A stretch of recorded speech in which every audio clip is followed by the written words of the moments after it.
ഇന്നത്തെ video healthy ആയിട്ടുള്ളൊരു sweet റെസിപ്പിയാണ്. കുട്ടികൾക്കും മുതിർന്നവർക്കൊക്കെ ഒരുപോലെ ഇഷ്ടാവുന്ന ഒരു റെസിപ്പിയാണ്. വീഡിയോ സ്കിപ്പ് ചെയ്യാതെ കാണാം. ഇതിനായി ആദ്യം തന്നെ വെളുത്തുള്ളി ഉണ്ടല്ലോ, അതൊരു കപ്പ് എടുത്തിട്ടുണ്ട്. അതൊരു 2 മിനിറ്റോളം ഒന്ന് റോസ്റ്റ് ചെയ്തെടുക്കാം.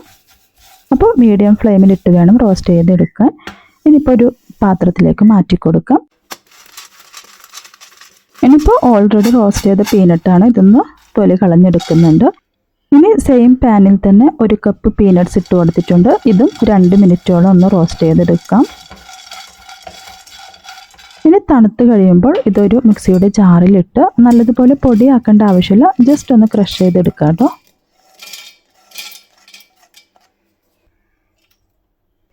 അപ്പോൾ ഇതുപോലെ ചെയ്തെടുത്തിട്ടുണ്ട്. ഇനി ഇത് മാറ്റി വെക്കാം.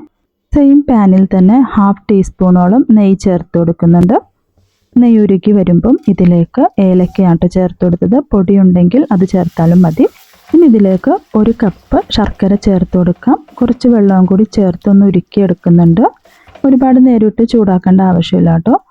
ഈ ഒരു സമയത്ത് ചുക്കുപൊടി ഉണ്ടെങ്കിൽ ഒരു 1/4 ടീസ്പൂൺ ചേർത്ത് കൊടുക്കാം. എന്നിട്ട് നല്ലതുപോലെ ഒന്ന് മിക്സ് ചെയ്തെടുക്കുന്നുണ്ട്. ഇനി നമ്മൾ മാറ്റി വെച്ച ആ ഒരു സീസയും ഉണ്ടല്ലോ, എള്ള് ചേർത്ത് കൊടുക്കാം. പിന്നെ പൊടിച്ചു വെച്ച ആ ഒരു പീനട്ട്സും കൂടി ചേർത്ത് നല്ലതുപോലെ ഒന്ന് മിക്സ് ചെയ്തെടുക്കാം. 2 മിനിറ്റോളം നല്ലതുപോലെ ഒന്ന് മിക്സ് ചെയ്യുന്നുണ്ട്.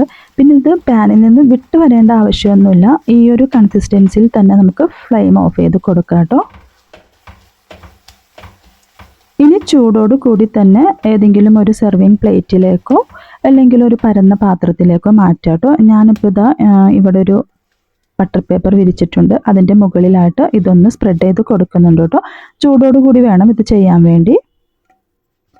ഇനിയിപ്പോൾ ഒരു സ്പാറ്റുല വെച്ചോ അല്ലെങ്കിൽ റോളർ ഉപയോഗിച്ചോ ഇതുപോലെ നല്ലതുപോലെ ഒന്ന് പരത്തിയെടുക്കാം.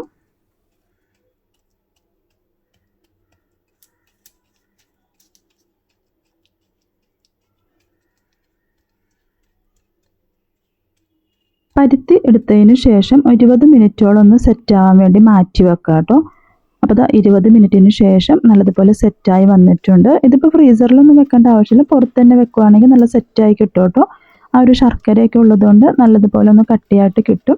ഇനി നമുക്ക് ഇഷ്ടമുള്ള ഷേപ്പിൽ ഇത് കട്ട് ചെയ്ത് ഉപയോഗിക്കാവുന്നതാണ് കേട്ടോ. നല്ലൊരു സ്വീറ്റ് റെസിപ്പിയാണ്, ഹെൽത്തിയാണ്, കുട്ടികൾക്കൊക്കെ ഇഷ്ടമാവുന്നൊരു റെസിപ്പിയാണ്. അപ്പോൾ വീഡിയോ ഇത്രയേ ഉള്ളൂ. ഇഷ്ടമായെങ്കിൽ ഒന്ന് സബ്സ്ക്രൈബ് ചെയ്യാനും ഷെയർ ചെയ്യാനും ലൈക്ക് ചെയ്യാനും കമൻറ്റ് ചെയ്യാനും മറക്കരുത്.